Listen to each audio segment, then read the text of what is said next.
Pour prouver qu'il était des leurs, les mecs ont exigé qu'il sniffe un gros rail de coke devant tout le monde.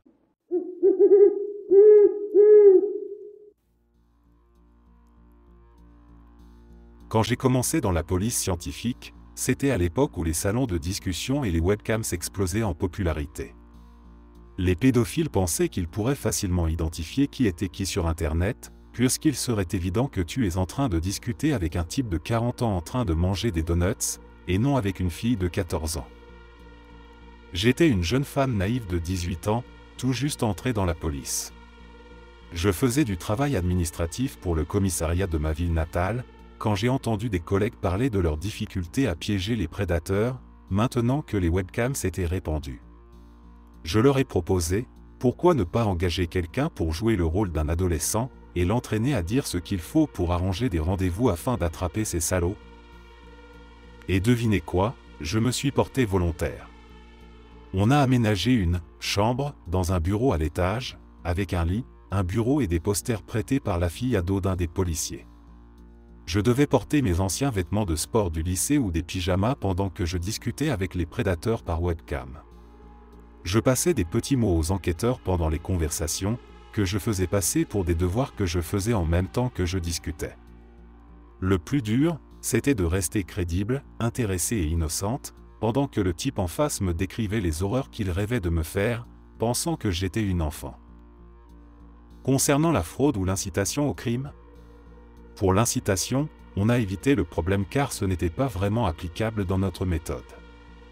Je n'allais jamais moi-même dans les salons de discussion pour solliciter qui que ce soit, ni par texte, ni par webcam. Je n'avais même pas besoin, ils attendaient littéralement là, prêts à bondir.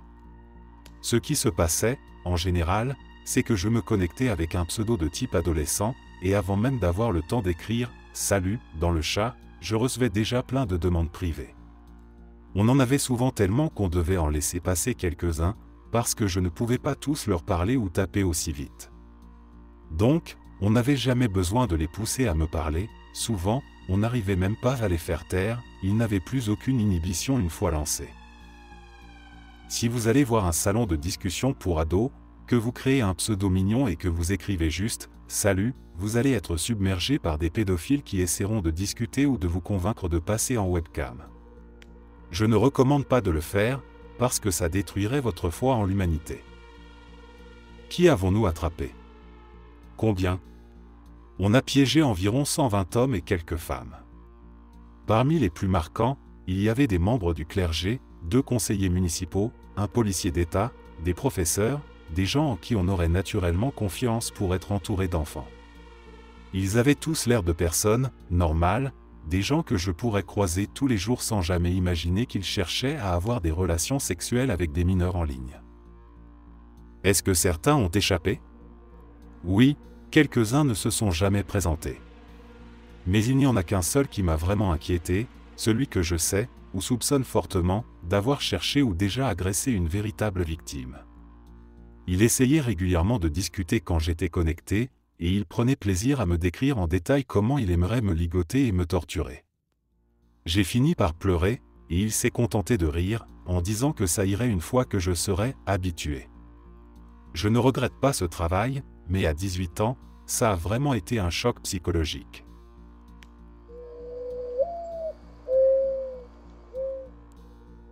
J-Dobin n'avait pas vraiment le profil d'un biker. Avant tout ça, c'était juste un flic fédéral, agent spécial de l'ATF, marié, 2 enfants. Pas de tatouage tape à accent grave l'œil, pas de casier, pas de passif dans les bas-fonds. Mais en 2001, l'agence l'a envoyé sur ce qui allait devenir l'opération la plus dangereuse de sa carrière, infiltrer les Hells Angels, l'un des gangs de motards les plus violents et impitoyables au monde. Au départ, l'objectif était clair, se faire accepter, observer, collecter des preuves. Mais très vite, ça a dépassé les attentes. Je ne s'est pas juste fait accepter. Il s'est fondu dans le décor.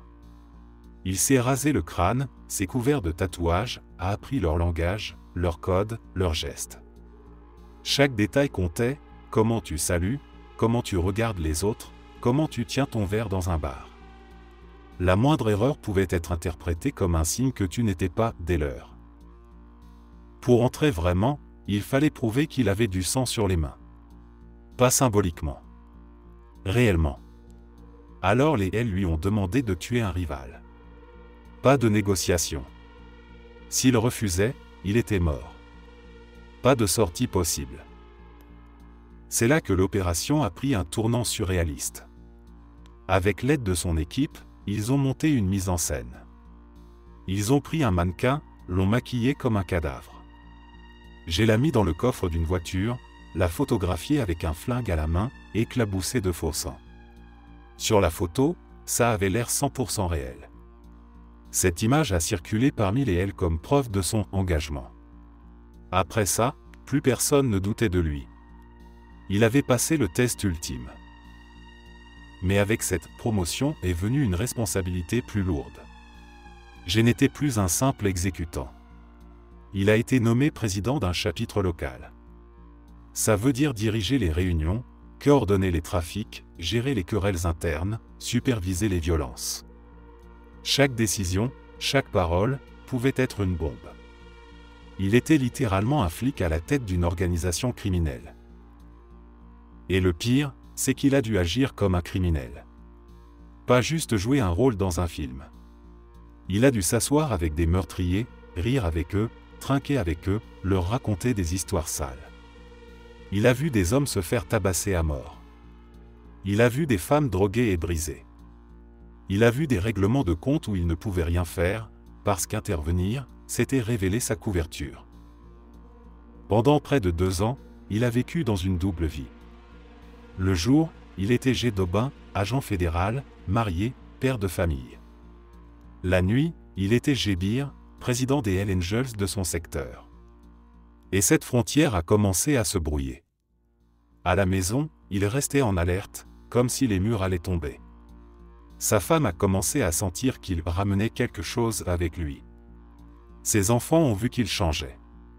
Qu'il n'était plus le même. Puis, un jour, l'opération a pris fin. Ils avaient assez de preuves pour inculper des dizaines de membres. Les flics ont débarqué, les menottes ont claqué. Mais pour Jay, ce n'était pas la fin.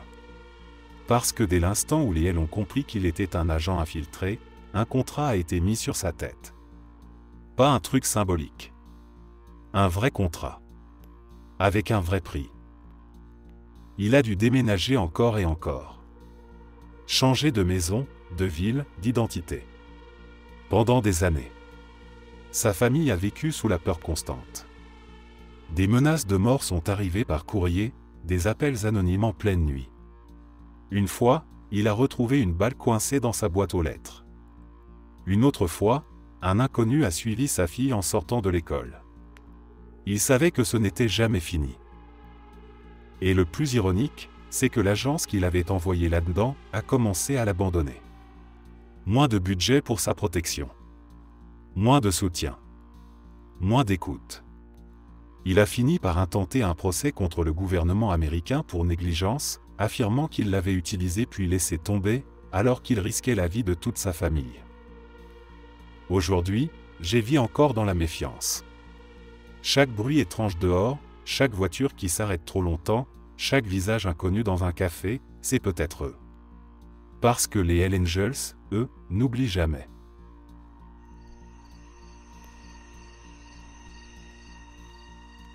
Une amie à moi était autrefois policière dans la police d'État.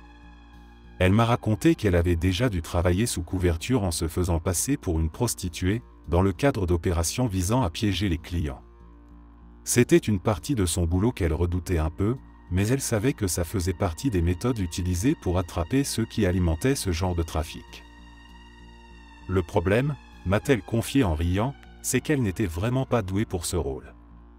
Elle était trop polie. Trop gentille. Au lieu d'adopter le ton aguicheur, un peu dur, qu'on attendait d'elle, elle finissait par dire des choses comme « Bonjour monsieur, puis-je vous aider ?» ou « Merci beaucoup, passez une bonne soirée », ce qui mettait la puce à l'oreille à presque tous les types qui l'approchaient. Plusieurs d'entre eux sont repartis en lançant « T'es pas nette, toi » ou « Tu bosses pas ici d'habitude, hein », flairant instinctivement l'arnaque. Une fois, même, l'un des suspects lui a carrément demandé si elle était flic. Elle a dû improviser, détourner la conversation, mais il avait déjà pris la fuite. L'équipe de surveillance, postée un peu plus loin, n'a pas pu l'intercepter à temps. À la fin de la soirée, elle était frustrée, mais aussi un peu soulagée de retrouver ses collègues en civil. Elle m'a dit que malgré tout, elle avait apprécié l'expérience pour ce qu'elle lui avait appris, jouer un rôle, observer les comportements, comprendre les dynamiques de rue. Mais elle savait aussi qu'elle n'était pas faite pour ce genre d'infiltration. Finalement, après quelques opérations, ses supérieurs ont décidé de l'affecter à d'autres missions, où son sens de l'écoute et sa rigueur étaient mieux exploités.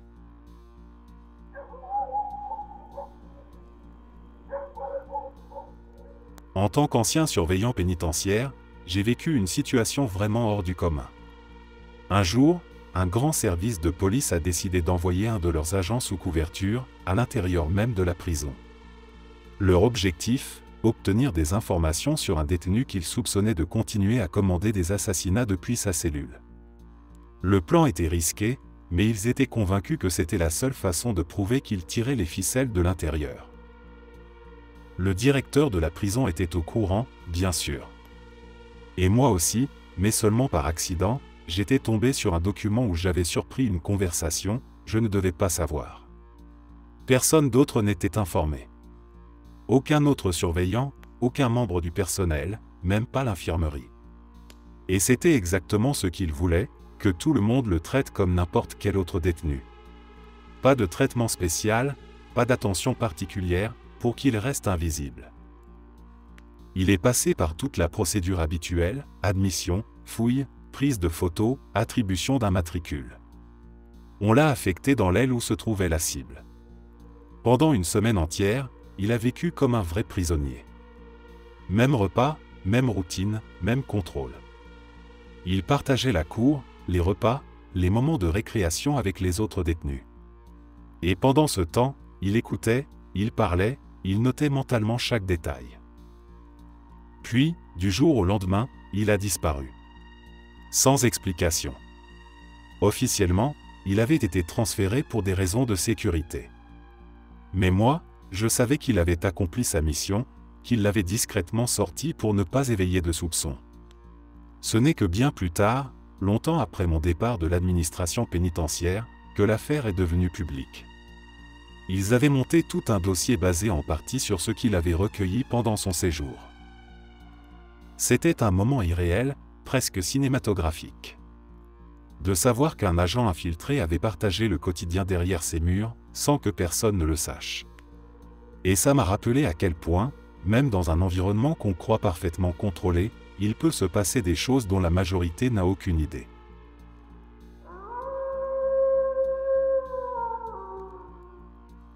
Ça s'est passé au Royaume-Uni, dans les années 2000. Mark Kennedy était un officier de la police britannique, membre d'une unité spéciale chargée d'infiltrer les mouvements écologistes radicaux. Pas les associations gentillettes de recyclage, les groupes d'action directe, qui sabotaient les sites industriels, organisaient des blocages massifs, et parfois faisaient sauter des infrastructures. Mark a pris une fausse identité, Mark Stone, militant de gauche, musicien un peu rebelle, vivant dans un vieux van retapé. Il a commencé à fréquenter les réunions, à coller des affiches, à participer à des manifestations. Il n'était pas juste un infiltré passif, il était au premier rang des actions, il a aidé à organiser des occupations illégales, il a même conduit des véhicules pour des sabotages. Au bout d'un moment, il est devenu un leader respecté du mouvement. Et il a rencontré Sarah, non changée, une militante charismatique, brillante, passionnée. Ils sont tombés amoureux. Pas juste un coup de cœur militant. Une vraie relation. Ils ont vécu ensemble. Ils ont voyagé. Ils ont dormi dans des squats, dans des tentes, dans des vents. Ils ont partagé leurs peurs, leurs espoirs, leurs rêves. Sarah voulait fonder une famille. Mark disait, un jour, peut-être. Mais ce jour est arrivé plus vite que prévu. Sarah est tombée enceinte. Et Mark, à cet instant-là, a perdu pied. Parce que dans son rôle d'infiltré, ça n'était jamais censé arriver. Il n'avait pas prévu de traverser cette ligne. Mais il l'a fait. Il est resté avec elle. Il a été présent pendant la grossesse. Il a assisté à l'accouchement. Il a pris leur enfant dans ses bras. Un enfant né de l'amour et du mensonge. Et tout ce temps, il continuait d'envoyer des rapports à la police. Des noms, des lieux, des stratégies. Il enregistrait parfois des conversations qu'il avait au lit avec Sarah, ou pendant qu'il berçait leur bébé. Parce qu'il était toujours Mark Stone, l'infiltré. Même quand il se sentait devenir Mark Stone, le père. Mais au bout de 7 ans, la police a mis fin à l'opération. Ils lui ont demandé de disparaître. Sans prévenir. Sans explication. Mark a quitté leur maison du jour au lendemain. Sarah s'est réveillée un matin et il n'était plus là. Plus de traces. Plus de nouvelles. Des mois plus tard, elle a appris la vérité, Mark Stone n'existait pas. Son vrai nom était Mark Kennedy. Il n'était jamais ce qu'il avait prétendu être. Chaque moment, chaque souvenir, chaque projet partagé, était un mensonge sous couverture. L'affaire a éclaté au grand jour. Scandale médiatique. Le gouvernement a été forcé de s'excuser. Plusieurs femmes de militants infiltrés ont poursuivi la police en justice pour avoir été manipulées émotionnellement et sexuellement par des agents. Sarah a témoigné publiquement. « Il m'a volé ma vie.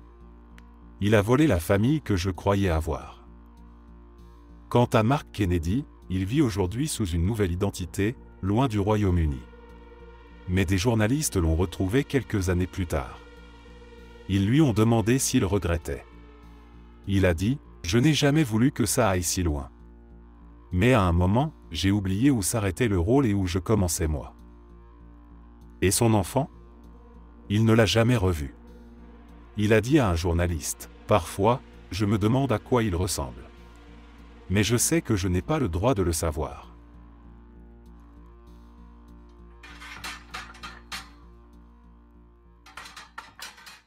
Je connais un gars qui travaillait souvent comme agent infiltré, spécialisé dans les rôles de toxicomane. Il prenait son rôle très au sérieux, au point de s'y investir corps et âme. Avant chaque mission, il arrêtait de se doucher pendant plusieurs jours, laissait pousser sa barbe, ses cheveux, et allait même jusqu'à uriner sur son survêtement pour que l'odeur corresponde parfaitement à celle d'un type qui vit dans la rue ou dans des squats. Il voulait que personne, même les autres junkies, ne puisse douter de lui. Et ça marchait. Il était tellement convaincant qu'il a réussi à piéger le même dealer, 2 fois en moins d'1 an. Le premier coup, il s'est fait passer pour un nouveau client, a gagné la confiance du gars, a acheté plusieurs fois avant que l'équipe d'intervention ne les coince. Quelques mois plus tard, après la sortie anticipée du dealer, il a changé d'apparence, un autre nom, un autre look, et s'est à nouveau infiltré dans son réseau. Le dealer n'a jamais fait le lien. Il n'a jamais su qu'il s'agissait du même junkie qu'il avait fait tomber la première fois. Ce type avait plusieurs identités officielles, toutes avec de faux dossiers judiciaires créés par la police. Selon le quartier où il opérait, il utilisait un nom, un casier, une histoire différente. C'est ce qui le rendait si efficace, aux yeux du système, et surtout aux yeux de la rue, il existait vraiment. Il m'a raconté qu'à force, c'était devenu presque schizophrénique. Passer d'une identité à l'autre, oublier volontairement certains détails de sa vraie vie, se perdre dans les mensonges nécessaires. Parfois, après une mission, il avait besoin de jours entiers pour redevenir lui-même. Mais malgré la difficulté, il adorait ça. Pour lui, il n'y avait pas de plus grand frisson que de marcher sur ce fil, entre le monde des criminels et celui de la loi, et de savoir qu'il les avait battus à leur propre jeu.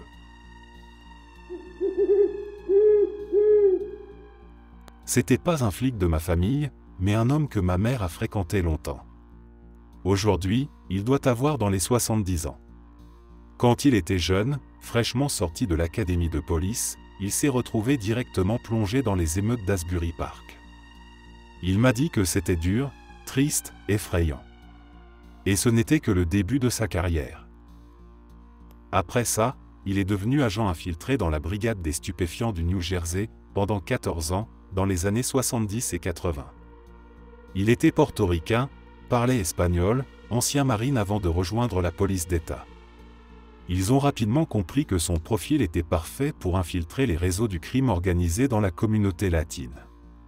Il savait se fondre dans le décor, adopter les codes, parler comme eux. Un soir, pendant une grosse opération d'achat de drogue, les choses ont pris une tournure inattendue. Pour prouver qu'il était des leurs, les mecs ont exigé qu'il sniffe un gros rail de coke devant tout le monde. Pas le choix. Il a sorti son couteau, a tapé dans la poudre, et s'est envoyé une énorme ligne directement dans le nez. Il a dit que dès que la coke a fait effet, il a senti son cœur s'emballer, sa respiration s'accélérer. Et là, la panique a commencé à monter. Une partie de lui était convaincue qu'ils allaient découvrir qu'il était flic. Il a prétexté avoir besoin d'air et est sorti dehors, le cœur battant à toute vitesse, la tête en vrac, essayant de trouver un moyen de s'en sortir sans se faire griller ni tuer. Et voilà qu'un des gars le suit dehors. À ce moment-là, il se prépare à fuir ou à se battre, prêt à tout. Mais le type s'approche, souriant, et lui dit « Mec, j'ai jamais vu quelqu'un sniffer autant d'un coup. Ça va ?» Il a poussé un énorme soupir de soulagement.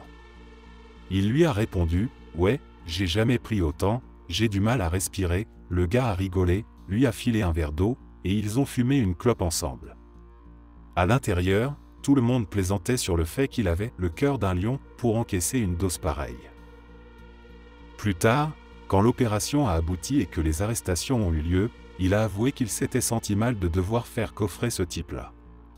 Il m'a dit qu'il avait même essayé d'obtenir une peine réduite pour lui, ou de l'aider d'une manière ou d'une autre. Parce que ce soir-là, malgré tout, cet homme avait été humain avec lui. Et ça, ce n'était qu'une des histoires. Il en avait plein d'autres. Des années passées à vivre entre deux mondes, à jongler entre le devoir et l'empathie, entre la loi et la rue. C'est fou de penser à ce qu'il a traversé, et à quel point ça a dû le marquer.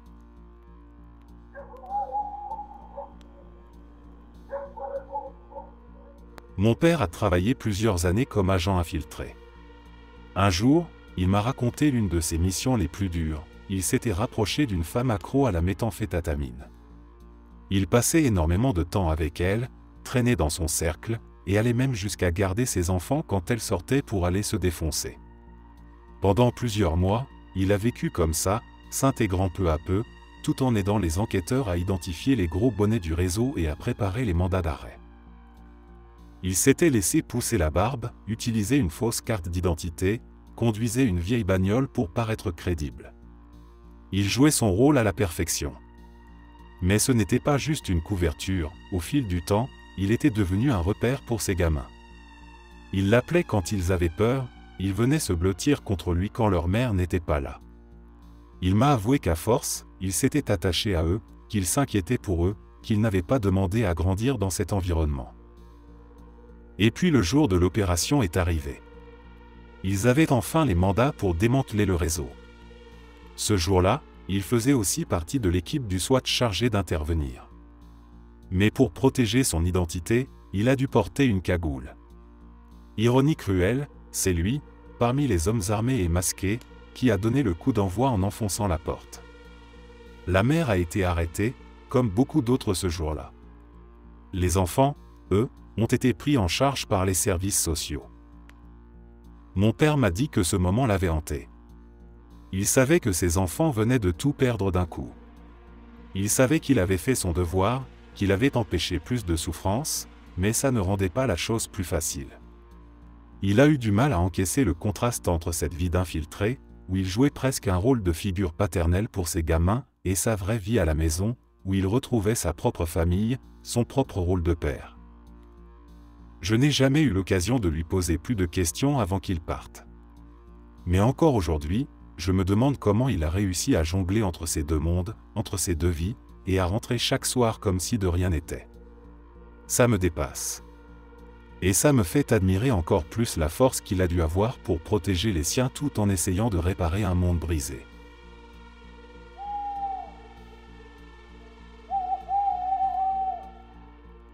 Joseph D. Piston, tu connais peut-être son nom.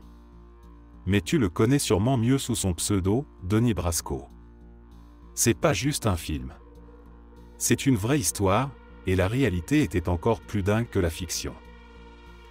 Joe Piston était un agent du FBI spécialisé dans les enquêtes sur le crime organisé.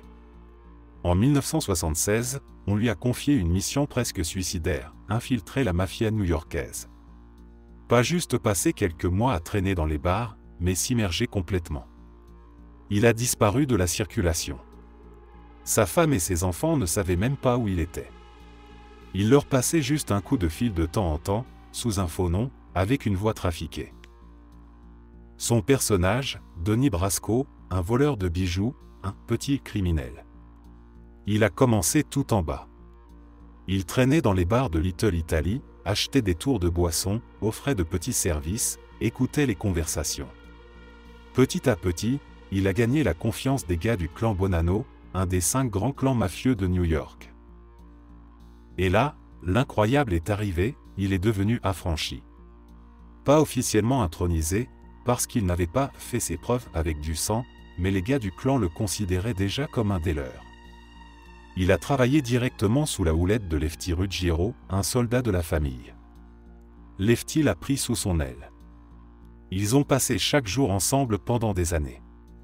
Lefty l'a présenté comme son protégé, l'a invité chez lui, lui a confié ses secrets. Ils étaient inséparables.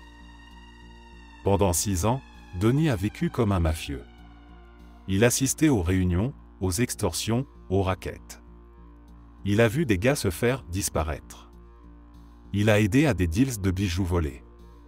Il a même été chargé de gérer un club clandestin pour blanchir de l'argent. Plus il montait, plus il devenait un acteur central dans les affaires de la famille Bonanno. Le FBI attendait qu'il accumule un maximum de preuves. Mais à force, Joe a commencé à perdre ses repères. Lefty est devenu un ami sincère. Ils se racontaient leurs galères, ils parlaient de leurs rêves, ils plaisantaient ensemble.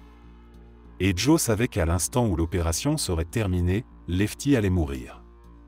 Parce que la mafia ne pardonne jamais d'avoir été dupée. La trahison se paie dans le sang. En 1981, le FBI l'a rappelé. Ils avaient assez de preuves pour arrêter plus de 200 mafieux et lancer un des plus gros coups de filet contre la mafia new-yorkaise. Joe a refusé. Il voulait continuer. Il disait, si je reste 6 mois de plus, je peux devenir un madman et mettre la main sur encore plus de têtes. Mais l'agence a dit non. Ils avaient trop peur qu'il finisse mort, ou qu'il passe définitivement de l'autre côté. Quand ils ont arrêté tout le monde, Lefty a reçu un coup de fil. Un simple message, viens au club. Il savait ce que ça voulait dire. Il a mis ses plus beaux vêtements, il a dit au revoir à sa femme, et il est sorti, en pensant qu'il allait se faire exécuter. Mais le FBI l'a intercepté avant qu'il n'arrive, l'a arrêté, et l'a mis en prison à perpétuité. Il n'a jamais su qui était vraiment Donnie Brasco. Et Joe Piston, lui, a passé le reste de sa vie sous protection. Changement d'identité, déménagement constant, toujours un œil derrière son épaule. Mais le plus dur, d'après lui, ce n'était pas de quitter la mafia. C'était de trahir Lefty, cet homme qui, malgré tout, l'avait traité comme un frère. Tu peux jouer un rôle, a-t-il dit un jour, mais au bout d'un moment, ce rôle, il te colle à la peau. Et quand tu l'enlèves, t'es plus jamais vraiment toi.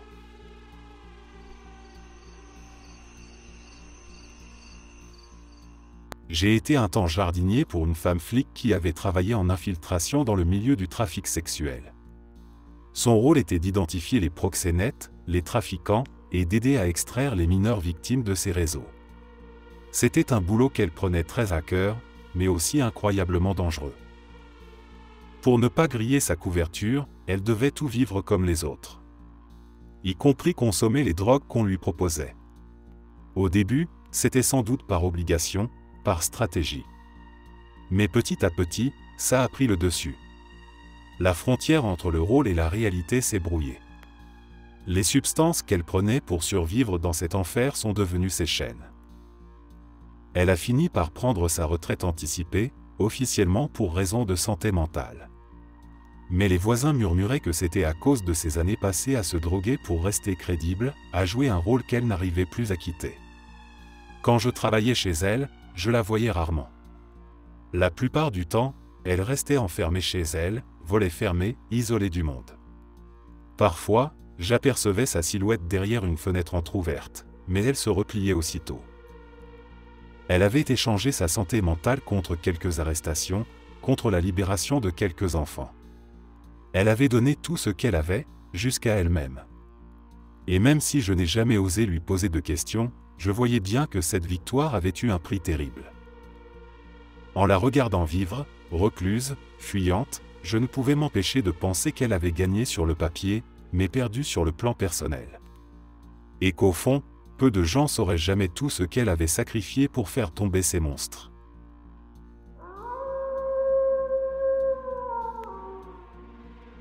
Quand j'étais à la fac, j'ai suivi quelques cours de justice pénale.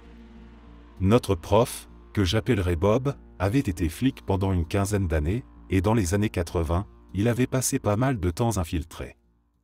Bob était passionné de moto, c'était un vrai biker dans l'âme, et un jour, on l'a envoyé infiltrer un réseau de meth dans la communauté des motards.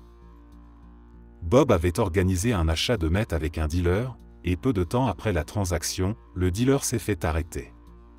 Mais ça a semé la pagaille. La sœur du dealer a commencé à dire à tout le monde qu'elle pensait que Bob était un flic. À partir de là, les autres motards ont commencé à lui poser des questions, à le regarder de travers. L'étau se resserrait.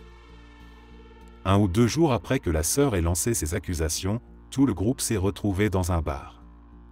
Ce soir-là, Bob a pris les devants. Il a dit à quelques gars de le retrouver dehors dans quelques minutes. Puis il s'est tourné vers la sœur et lui a dit qu'il avait de la meth pour elle, qu'elle n'avait qu'à venir dehors. Quand ils sont sortis, Bob s'est approché d'elle et lui a balancé « D'où je viens, les amis n'accusent pas les amis d'être des balances ». Puis, sans prévenir, il s'est mis à la frapper. Il lui a donné un énorme coup de pied entre les jambes. Bon, il a précisé que c'était pas aussi douloureux pour une femme que pour un homme, mais que ça faisait quand même mal. Ensuite, il lui a collé 4 ou 5 gros coups de poing en pleine figure. Fort. Il nous a dit qu'il n'avait pas envie de faire ça, mais qu'il n'avait pas le choix. Après ça, plus personne n'a jamais osé l'accuser d'être un flic. Plus un mot, plus un soupçon. Il avait prouvé qu'il était des leurs, qu'il n'était pas une balance, qu'il respectait les règles non dites de ce monde-là. C'était violent, c'était brutal, mais Bob expliquait que parfois, pour survivre dans ce genre d'environnement, il fallait aller jusqu'au bout du rôle, même si ça voulait dire franchir des lignes qu'on n'aurait jamais imaginé franchir en tant que flic ou en tant qu'homme.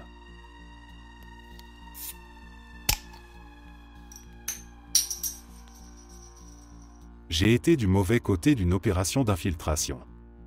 À la fac, j'ai développé une dépendance aux opioïdes, et ça a vite dégénéré.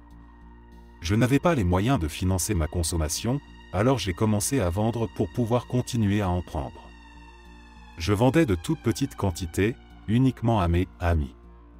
C'était une chose horrible à faire, mais l'addiction te pousse à faire des trucs insensés et à ne plus réfléchir clairement. Un jour, un gars à qui je vendais régulièrement, je vais l'appeler Larry, est venu chez moi avec son meilleur ami du lycée. Le type avait notre âge, début de la vingtaine à l'époque, et je considérais Larry comme un très bon ami.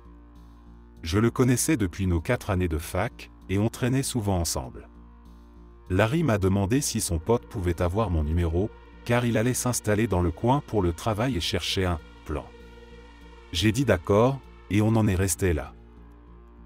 Je n'ai jamais vendu sur le campus, mais pour une raison inconnue, ce gars insistait pour qu'on se retrouve sur le parking de la fac. Je refusais à chaque fois, jusqu'au jour où j'ai eu une période de pénurie et où j'avais désespérément besoin d'argent.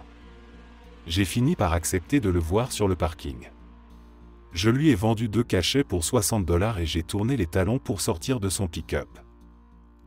À ce moment-là, j'ai senti une main me saisir l'avant-bras. Je me suis retourné et j'ai vu un autre type, une main sur moi et l'autre tenant un pistolet pointé droit sur moi. Sur le coup, j'ai cru que je me faisais braquer. Mais en réalité, c'était la police, et mon ami m'avait balancé, ainsi que d'autres, pour obtenir une réduction de peine.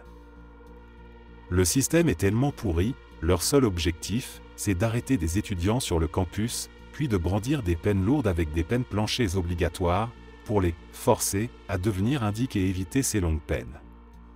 Ils te libèrent sous caution sans surveillance, et tu es censé rester en contact constant avec l'officier infiltré et lui fournir des noms et des cibles à arrêter. Le problème, c'est qu'il n'y a aucun suivi, aucun soutien pour se soigner. Larry a continué à consommer malgré son rôle d'informateur. Les flics ne faisaient pas de tests de dépistage, n'aidaient pas à obtenir une cure de désintoxication, ils voulaient juste empiler les arrestations. C'est un système de merde qui exploite les jeunes addicts vulnérables. Larry vivait seul et devait garder ses activités secrètes pour que l'identité de l'officier ne soit pas compromise et que son statut d'indique ne soit pas découvert. Un jour, il a disparu pendant plusieurs jours sans donner de nouvelles. Son meilleur ami a décidé d'aller voir chez lui. Larry avait fait une overdose, seul, dans son appartement, probablement 36 à 48 heures avant qu'on ne le retrouve. Moi, je n'ai pas collaboré avec la police. À la place, je suis allé en cure de désintoxication, puis en prison, avant d'être libéré sous liberté conditionnelle et mis à l'épreuve. Je risquais une peine planchée de 4 ans, et le juge m'a dit que je devrais le remercier de sa clémence, car j'aurais pu prendre jusqu'à 30 ans. Heureusement, je suis encore en vie. Mais je connais beaucoup de gens qui ont perdu la bataille contre l'addiction.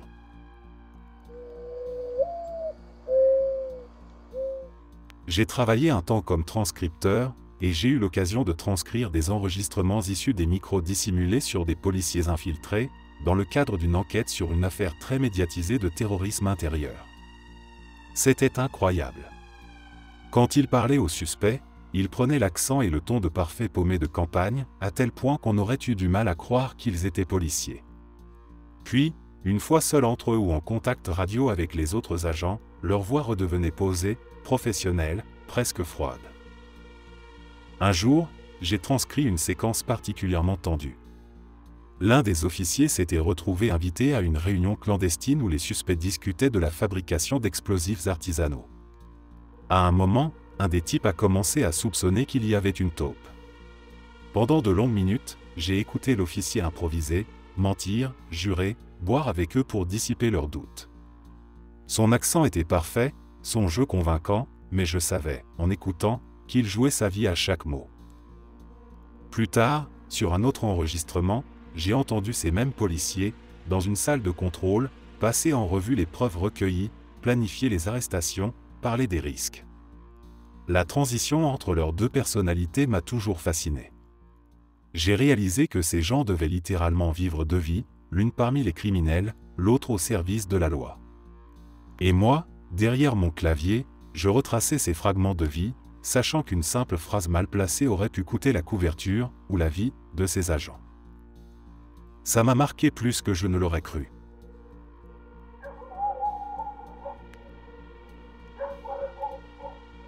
Mon prof nous a raconté cette histoire. Quand il travaillait comme flic infiltré en Californie, il a été affecté à une unité spéciale chargée de démanteler les combats de chiens clandestins. Un jour, pour une mission chez un éleveur potentiel, l'agence lui a assigné un partenaire, tout nouveau dans la brigade. Le gars débarque habillé en short, tong et un t-shirt bleu vif. Mon prof, lui, portait un jean ample et un simple t-shirt, plus discret.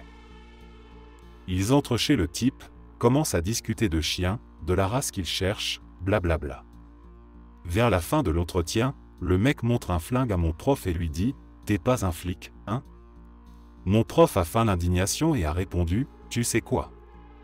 Va te faire foutre, j'ai pas besoin de ce genre de manque de respect. Je trouverai un chien ailleurs. » Et là, le mec rétorque « Alors pourquoi t'as un flingue sur toi ?» Mon prof lui répond « Et toi, pourquoi tu crois que j'ai un flingue? T'es armé?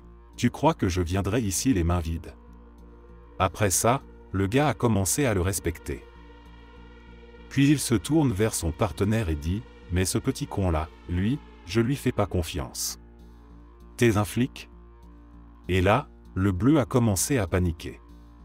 Mon prof intervient « Non mec, c'est mon banquier, tout l'argent que j'utilise vient de lui. » Mais le mec lui balance « Je t'ai demandé qui il était, moi? » Non.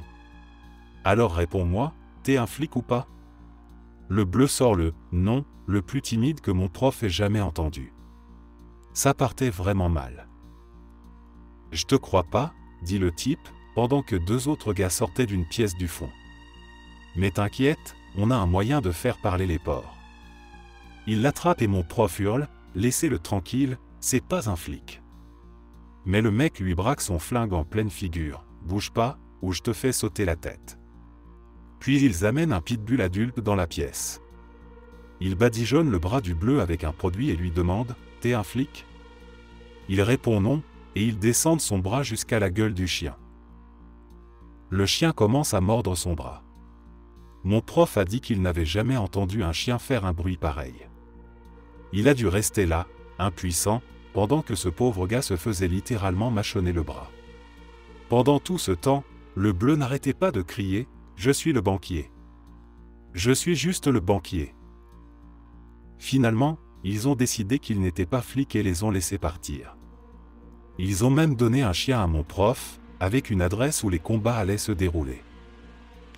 Mon prof nous a raconté qu'ils ont ensuite organisé un coup de filet là-bas, arrêtant plus de 50 personnes et sauvant plus de 20 chiens. Malheureusement, la plupart étaient trop malades ou trop agressifs pour être réhabilités, et ils ont dû être euthanasiés.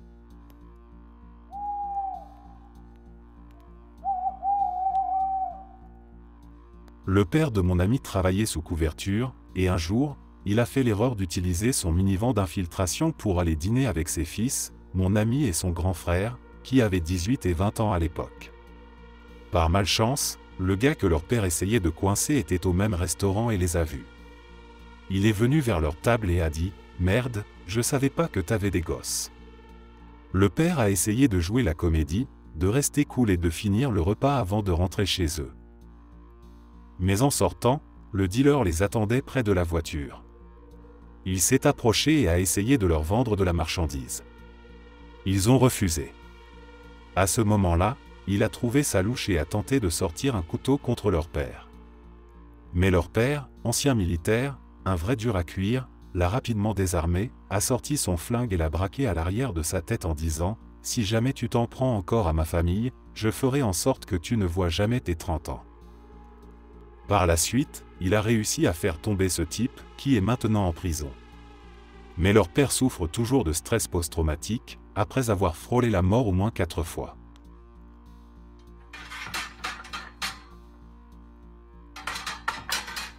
Mon cousin était agent infiltré à l'ATF. À l'époque, il travaillait sur une affaire visant à démanteler un réseau de distribution illégale d'alcool. Pour gagner leur confiance, il s'était fait passer pour l'un des leurs, s'intégrant petit à petit dans leur cercle. Comme à son habitude, il n'emportait jamais son insigne de l'ATF lorsqu'il était en mission sous couverture, il savait que si quelqu'un la découvrait, il risquait de se faire tuer sur le champ. Un jour, alors qu'il était avec ses types dans un entrepôt, en train de boire et de parler affaires pour solidifier leurs liens, une patrouille de policiers en uniforme est arrivée. Ce genre de flic black and white, un peu brut, impulsif, pas vraiment du genre à poser des questions. Ils avaient reçu un tuyau sur une activité suspecte, mais ne savaient rien de l'opération fédérale en cours. Ils ont commencé à les harceler, leur ordonnant de se mettre au sol. Mon cousin, incapable de révéler son identité sans compromettre toute l'enquête, est resté dans son rôle. Mais les choses ont dégénéré. Les policiers, convaincus d'avoir affaire à de vrais criminels, se sont mis à employer la manière forte. Ils ont plaqué mon cousin au sol, l'ont frappé, menotté, et passé à tabac les autres gars également. Mon cousin encaissait sans broncher, tenant son rôle jusqu'au bout, même si chaque coup l'éloignait un peu plus de son objectif. Ils les ont tous embarqués au poste. Ce n'est qu'une fois là-bas, quand ils ont fouillé son nom dans la base de données, qu'ils ont découvert qu'il était agent fédéral de l'ATF. L'ambiance a brusquement changé.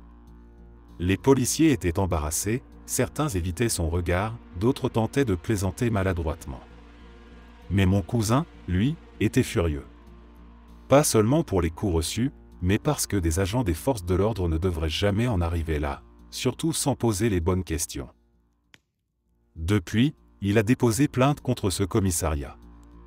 Non seulement pour les violences qu'il a subies, mais aussi parce qu'ils ont failli faire capoter des mois d'enquête. Et d'après ce que j'ai entendu, une enquête interne est en cours. Mon cousin, malgré tout, continue de bosser sur le terrain, mais il garde cette cicatrice, pas seulement physique, mais aussi morale, d'avoir été trahi par ceux censés être ses alliés.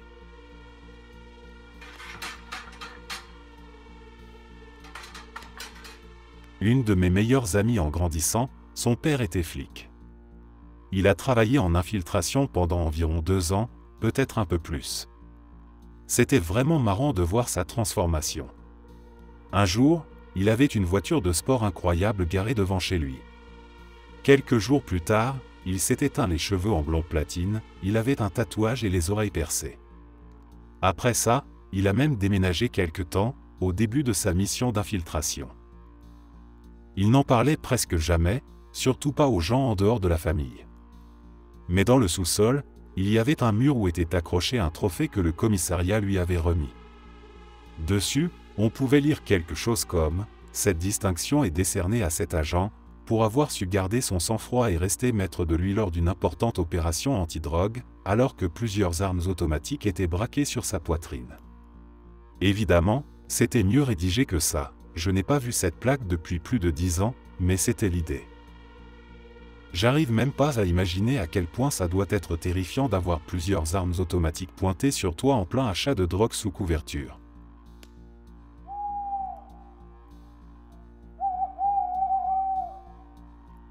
Michael Levine était un agent de la DEA dans les années 70 et 80, au cœur de la guerre contre la drogue. Ce n'était pas un bleu, il avait des années d'expérience, des infiltrations dans plusieurs cartels, des centaines d'arrestations à son actif. Mais ce qui l'a marqué à vie, ce n'est pas un coup de feu ou une arrestation musclée. C'est ce qui s'est passé dans sa tête. Il était en mission sous couverture à New York, censé infiltrer un réseau de trafiquants portoricains et dominicains. Au début, c'était simple, acheter, revendre, grimper dans les échelons. Mais plus il passait de temps avec eux, plus il devait jouer le rôle à fond. Il ne suffisait pas de porter des fringues de la rue ou de parler comme eux. Il fallait vivre comme eux. Et dans leur monde, l'héroïne était reine. Au départ, il refusait de toucher à la cam. Il disait qu'il préférait l'alcool, qu'il voulait rester clean pour être un meilleur homme demain. Mais au bout d'un moment, les autres ont commencé à poser des questions. Pourquoi tu goûtes jamais? T'as peur? T'es un flic ou quoi?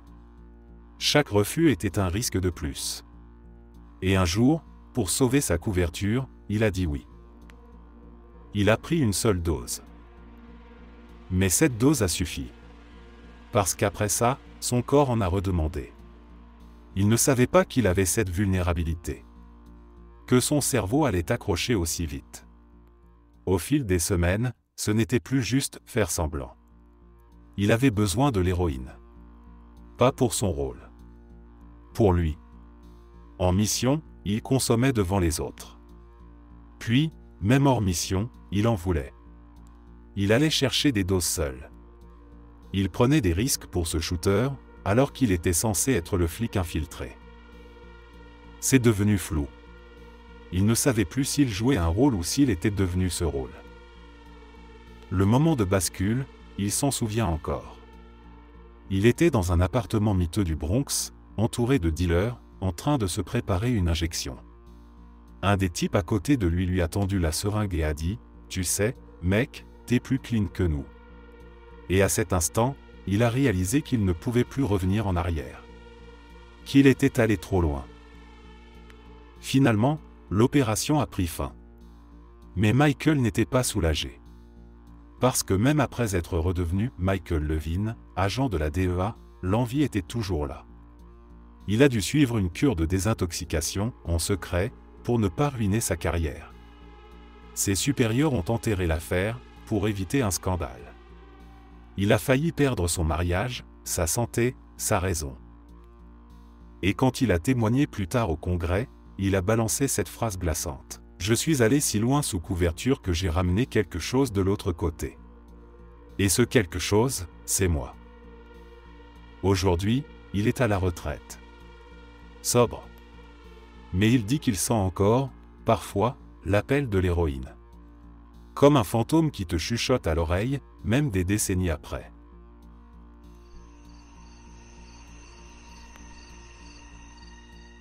Un ami à moi, qui était policier infiltré, m'a raconté qu'il avait dû, à plusieurs reprises, se laisser arrêter pour ne pas compromettre sa couverture. Quand une opération de police avait lieu, une descente, un coup de filet, il ne pouvait pas simplement dire « Eh, attendez, je suis flic ». Non, pour rester crédible aux yeux des criminels, il devait se fondre dans le groupe jusqu'au bout. Résultat, il se faisait menotter et embarquer comme tout le monde. Une fois, il participait à une transaction surveillée, et la brigade des stupes est intervenue sans avoir été prévenu de la présence d'un agent infiltré.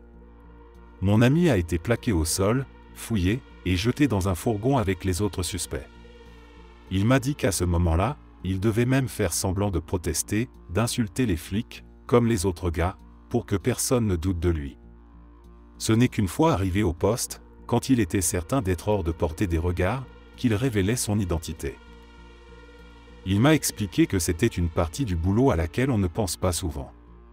Ces arrestations, volontaires, faisaient partie du jeu, même si elles étaient éprouvantes. Parce que chaque fois, il y avait ce petit risque, et si l'info n'arrivait pas jusqu'au bon officier? Et si quelqu'un au commissariat ne croyait pas qu'il était vraiment infiltré? Une fois, il a même passé la nuit entière en cellule, le temps que les choses se clarifient, sans pouvoir passer un seul coup de fil sous son vrai nom. Ça m'a marqué, parce qu'il vivait littéralement sur un fil, toujours entre deux mondes, obligé de mentir à tout le monde, même aux autres flics parfois. Et pourtant, il continuait, parce qu'il savait que c'était la seule façon de faire tomber les gros poissons.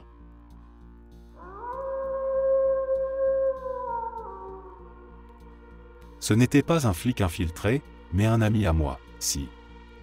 Voici l'histoire. À la fac, j'étais en cours avec une fille qui avait du mal à reprendre ses études après une longue pause. Comme je l'ai beaucoup aidée, je suis vite devenu comme un membre de sa famille, toujours invité à leurs repas et fêtes de famille.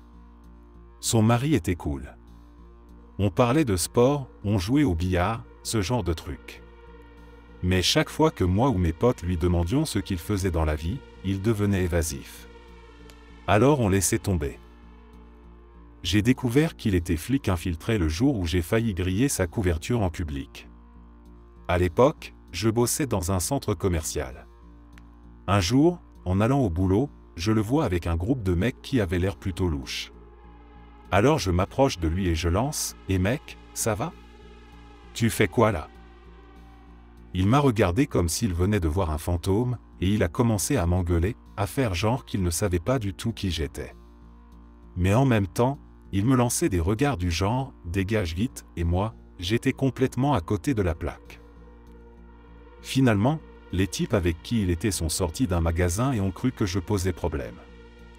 Ils ont commencé à me menacer. Mon pote a joué le rôle du mec qui remet un petit con à sa place, genre « C'est bon, je gère ». Tout allait bien jusqu'à ce qu'un des gars propose qu'on me fasse du mal. Pendant une fraction de seconde, ni moi, ni mon pote, ni même les autres types, n'étions sûrs s'il était sérieux ou pas. Puis, d'un coup, le gars a balancé « Je déconne, gamin. Casse-toi d'ici ». J'ai détalé direct, j'ai couru jusqu'à la première sortie que j'ai trouvée. Quelques semaines plus tard, j'ai recroisé le mari de mon ami dans un contexte plus tranquille et je lui ai demandé ce qu'il s'était passé. Il m'a expliqué que je l'avais croisé en pleine mission, et que les types avec qui il était faisaient partie d'un gang de trafiquants qui l'infiltraient. J'avais failli faire capoter sa couverture en parlant de sa famille, une famille qu'il n'était justement pas censé avoir aux yeux du gang. Il m'a dit que j'avais eu de la chance, parce que le gars qui m'avait menacé était complètement défoncé, et que c'était probablement pour ça qu'il n'était pas passé à l'acte. Pour faire court, quelques jours plus tard, ils ont fait une descente et arrêté tout le monde. Mon pote a demandé à être transféré dans une autre division, à cause de ce qui s'était passé entre nous ce jour-là au centre commercial.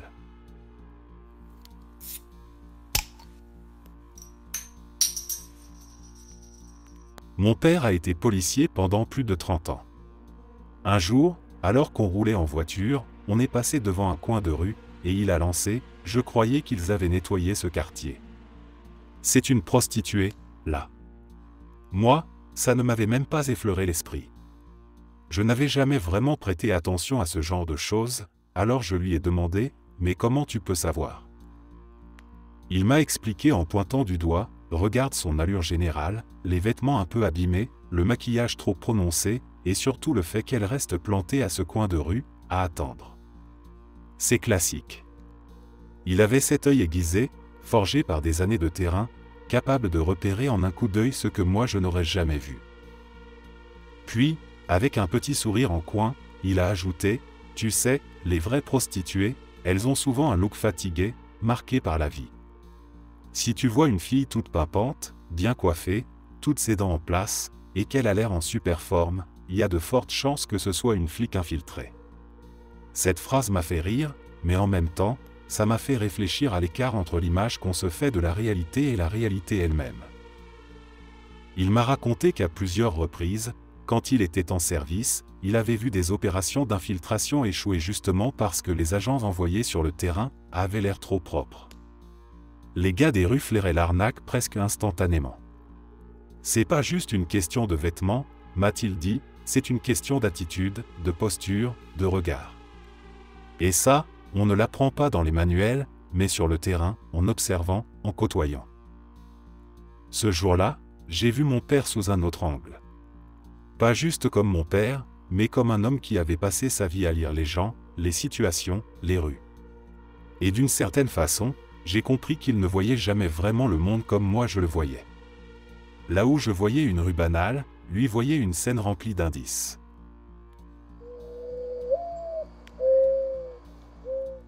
Mon père a travaillé pour le NCIS.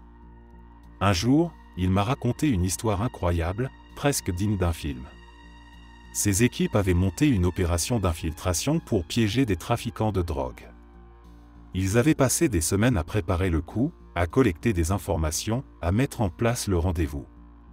Tout semblait parfaitement ficelé. Le jour J, ils se rendent sur place, prêts à arrêter les fournisseurs au moment de l'échange. Mais dès que la transaction démarre, quelque chose cloche. Les trafiquants en face d'eux commencent aussi à prendre des positions suspectes, à chuchoter dans des micros, à envoyer des signaux. Puis, soudainement, les deux groupes dégainent presque en même temps leur badge et hurlent « Police !» Ne bougez plus. Ils venaient de réaliser qu'ils tentaient de s'arrêter mutuellement. En réalité, les fournisseurs n'étaient pas de vrais criminels, mais une autre équipe d'agents infiltrés, de la police locale, qui avait monté exactement la même opération, au même endroit, sur les mêmes suspects, sans que personne n'ait communiqué entre services.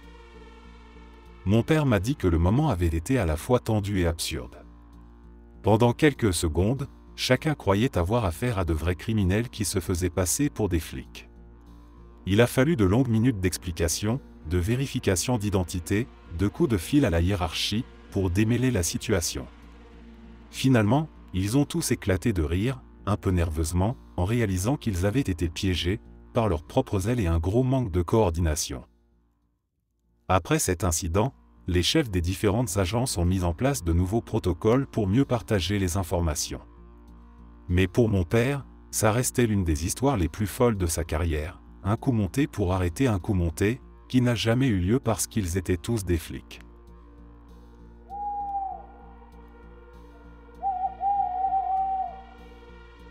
Je suis tombé dans le piège d'une opération d'infiltration. Je tiens d'abord à dire à quel point j'ai été impressionné par l'intégration de cet homme dans notre gang. Si le standard, c'est de mériter un Oscar, alors sincèrement, chapeau bas. Ce que ces gars sont capables de faire est tout simplement bluffant. Pendant plusieurs mois, ce flic a gagné notre confiance. Franchement, à un moment donné, je l'aurais considéré comme plus digne de confiance que mon propre frère, et pourtant, mon frère faisait partie du gang aussi. Bon, à sa décharge, je l'ai chopé plusieurs fois en train de nous voler du produit, mais je savais qu'au moins, il n'allait pas directement détruire notre business. Tout ça pour dire que l'incroyable talent d'acteur de ce flic a été l'une des principales raisons pour lesquelles on s'est fait avoir. Appelons-le Dave. Ce mec, c'était un dur, un vrai. Sans peur. L'une de nos épreuves d'initiation consistait à encaisser les coups de plusieurs membres pendant 3 minutes, sans que personne ne retienne ses coups. Si tu étais encore en vie après ça, tu faisais partie du groupe. Dave s'est fait tabasser par 7 ou 8 gars, plaqué au sol, le visage en sang, et il n'était pas juste vivant.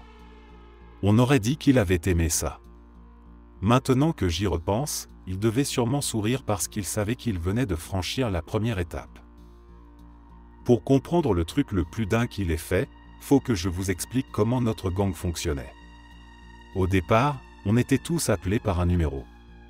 C'était à la fois pour protéger nos identités et pour rappeler aux nouveaux leur place en bas de l'échelle. Gagner un nom, c'était un honneur. Il n'y avait pas vraiment de règles précises, mais il fallait rapporter pas mal d'argent au gang, gagner la confiance du chef, et accomplir des actes violents au profit du groupe avant qu'un nom soit envisagé. Tous les noms suivaient le même thème, l'astronomie. Notre chef s'appelait Vega. Le jour où Dave a gagné son nom, Vega l'a désigné comme chauffeur pour une mission. Il devait conduire l'équipe qui allait cambrioler la maison d'un dealer rival, voler sa marchandise et filer avec. Mais au moment de la fuite, quelqu'un a ouvert le feu sur la voiture. Dave a pris une balle dans l'avant-bras. Il n'a même pas ralenti. Avec un seul bras, il a réussi à ramener toute l'équipe saine et sauve jusqu'à notre planque. Dès qu'on est arrivé, Vega et moi l'avons emmené d'urgence à l'hôpital. Il était là, assis, tenant sa blessure avec une veste, respirant lentement pour garder son calme. Le lendemain, incroyable mais vrai, il était déjà sur pied. Quand il est revenu, tout le monde l'a couvert d'éloges. On disait qu'il était une légende. Vega s'est approché de lui avec une étiquette portant un nom. Il l'a épinglé sur sa chemise. Ce jour-là, Dave n'était plus un simple numéro. Il était devenu sérieux. Je ne lui en veux pas de nous avoir fait tomber. Ce mec m'a sauvé la vie. Où que tu sois, merci, Dave. Tu as changé l'homme que j'étais. Je n'oublierai jamais le jour où tu as gagné ton nom.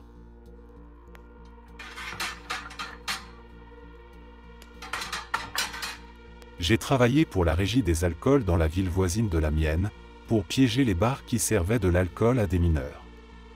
Quand on me servait, je devais envoyer un texto à l'agent responsable, qui venait ensuite prendre une photo de moi avec la boisson, puis infliger une amende au bar, en général quelques centaines de dollars, et le bar recevait un avertissement. Au bout de 3 avertissements, ils perdaient leur licence d'alcool. Quand on me servait, je n'avais pas le droit de boire l'alcool. Il n'y a eu qu'une seule fois où j'ai vraiment dû boire la boisson qu'on m'avait servie. Ça s'est passé dans un bar de motards un peu louche, connu pour servir des mineurs et qui avait déjà 2 avertissements. Ce bar avait aussi la réputation de maltraiter les informateurs, certains employés et clients avaient déjà agressé des jeunes, 18 à 20 ans. Je suis donc entré et j'ai commandé une Budweiser. J'ai montré ma vraie carte d'identité, et le barman m'a servi ma bière.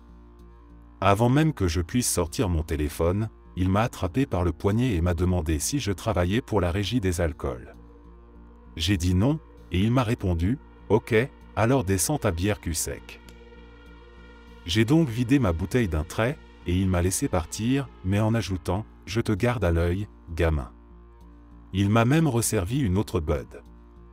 Là, j'ai pris un snap de moi au bar avec ma bière, puis je me suis dépêché de filer. J'ai montré la photo à l'agent et je lui ai raconté tout ce qui s'était passé. Il est allé au bar, a infligé une amende au bar et au barman, et leur a donné leur dernier avertissement. Ils ont décidé de tout contester au tribunal, et j'ai été convoqué comme témoin pour raconter tout ce qui s'était passé. Le bar a perdu le procès. En sortant du tribunal pour aller à ma voiture, le patron m'a crié « Eh gamin, fais gaffe, tu vas avoir ce que tu mérites ». Jusqu'à présent, il ne m'est rien arrivé. Ça s'est passé il y a environ 3 ans, donc je pense qu'il n'y aura pas de suite.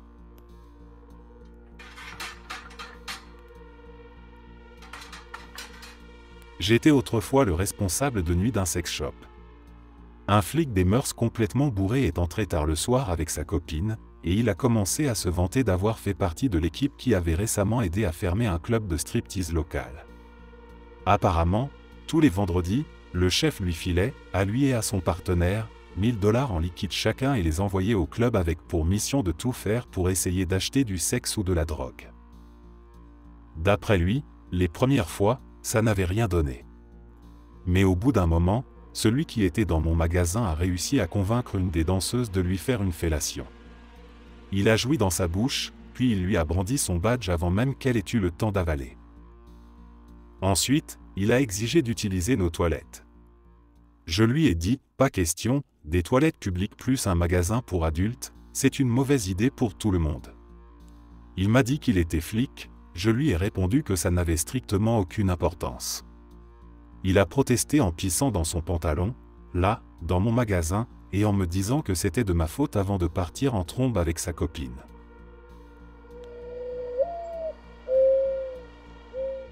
Cette histoire est moins connue, mais elle est complètement dingue.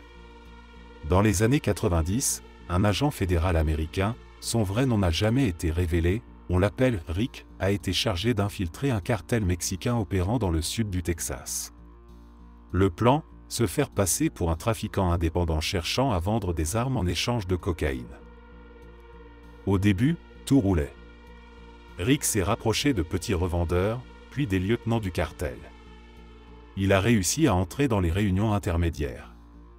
Mais un jour, au cours d'un deal, il a rencontré Isabela, la sœur cadette de Raúl El Lobo Moreno, le chef du cartel. Isabela, c'était une princesse du cartel, éduquée aux États-Unis, polyglotte, belle, cultivée, mais piégée dans la famille criminelle. Rick est tombé amoureux. Au début, il pensait que c'était stratégique. La séduire, c'était ouvrir des portes. Mais les sentiments sont venus. Vrais, profonds. Et contre toute logique, Isabela est tombée amoureuse de lui aussi. En quelques mois, ils étaient inséparables. Elle l'a présenté à Raúl, qui l'a accueilli comme un frère. Rick a commencé à assister aux réunions de haut niveau, à gérer directement les cargaisons d'armes et de drogue.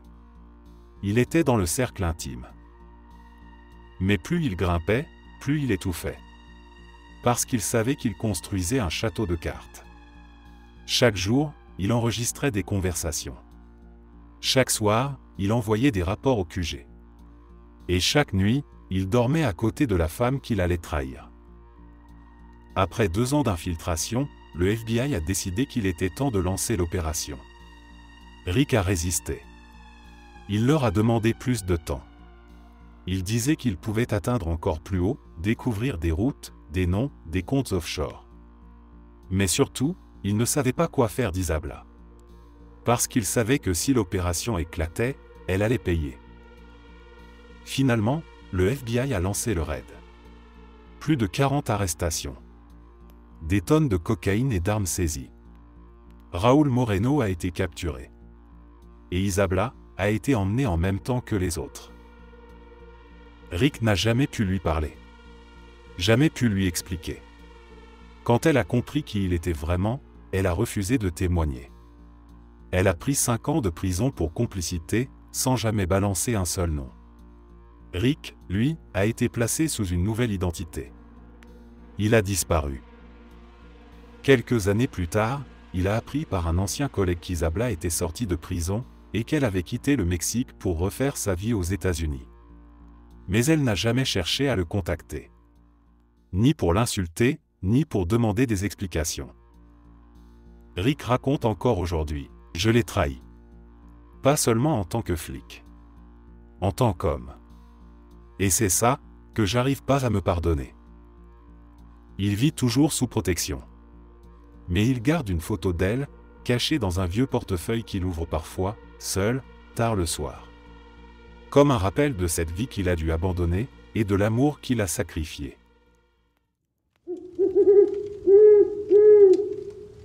Merci d'être resté jusqu'à la fin. N'oubliez pas d'aimer la vidéo, de vous abonner et de partager vos propres histoires en commentaire. On se retrouve demain à la même heure devant ce feu.